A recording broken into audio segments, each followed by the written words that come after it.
So that's where the Blue Ocean strategy book came into play here. Real growth really comes from moving people to desire your solution by tapping into their existing beliefs and then moving them to a new belief. It's that simple. Everything revolves around this. So if we're going to sell somebody or to invest with whatever your solution is, we have to move them to that new belief. And if you can do that, things are going to be a lot easier. So you bring your market to desire your product or service by helping them value your solution. You know, your solution is based on this new belief that you've taught them about. And they'll value the way that they value your solution is through you helping them develop these new beliefs that allowed them to achieve the desires that they wanted. And they desire your solution because of its unique, innovative way of accomplishing the results that they want. And you do that by showing them how to do it, like that walk in the forest with the expert. The expert showed you and pointed out things that were based on moving you to a new belief, but it was also educational because you learned a new way of doing things, a better way, an easier way. And that, you know, a lot of people do that well, that part, but then they stop short by not showing them the results. And as I say a lot in all of my emails, I sign it off by saying results trump everything. You got to be able to show results. You know, you can't just say this is how it's done, because then it looks like you're just copying somebody else. And if you do all of these things, then you put a big deposit into their loyalty account. You haven't asked for anything in return. This is reciprocity-based marketing at its, you know, extreme. So the problem is most businesses are chasing the same customers. They're using the same tools. They're using the same short-lived tactics. You know, funnel hackers unite. Can you tell I have a thing against that? If you're funnel hacking, you're just copying what somebody else is doing. That's really the basic premise that I have. So I'm trying to move you to a new belief that you don't have to copy somebody else just because what they have seems to be working right now, because in the future it's not. So you got to take a different path.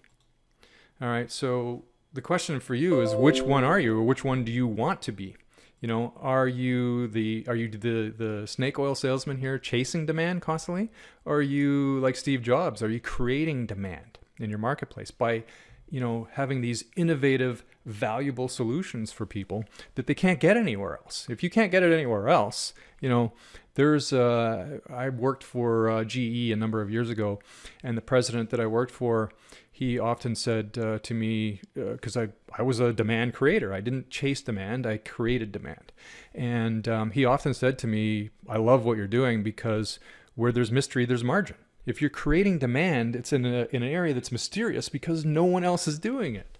So when you're chasing demand, you're under marketing and you're overselling. You're doing forced sales by using hardcore closing tactics, you know, overcoming objections and manhandling them into it, and using scarcity tactics. All these things that are just not nice. You know, that attracts the underbelly of customers. They're looking for these one hit, you know, quick tactics. It really is what it's about, and that's going to attract mainly refunders. It's not going to be loyal customers. They don't give a shit about their tribe or their results that they get. All they care about is themselves. They're typically the hustle and grinder, you know, they're always working, you know, and they're wearing that like a badge of honor, and they're usually mouthing it off for everyone to hear because they think that that's what makes them so special. And but that's all me. That's not about their tribe, right? So demand is fickle, and they're always chasing it. They're using nasty tricks to get their customers. They work lots for little results, hence the hustle and grind. And usually their sales are flat or declining, and they're at the mercy of the market always. Whereas the demand creator, they care about the success of their customer. They understand deeply about their audience's desires and beliefs, and they demonstrate true empathy for their plight. They work smarter, not harder. They have consistent business growth. It might not be in leaps and bounds. So these are, you know, typically they want to do big launches and, you know, show a big result in a short amount of time. Whereas these are more, you know, dollar cost averaging kind of people. You know, invest and keep the growth consistent. They never hunt for the quick one-hit wonder tactics, and they don't need to funnel hack anything because they're innovators. They're not copy hackers. They're never a slave to the market or their business, and they attract other innovative, creative, and happy people. Their customers become evangelists for the tribe, and they help each other. And these customers can't resist but give you referrals, so it just happens naturally.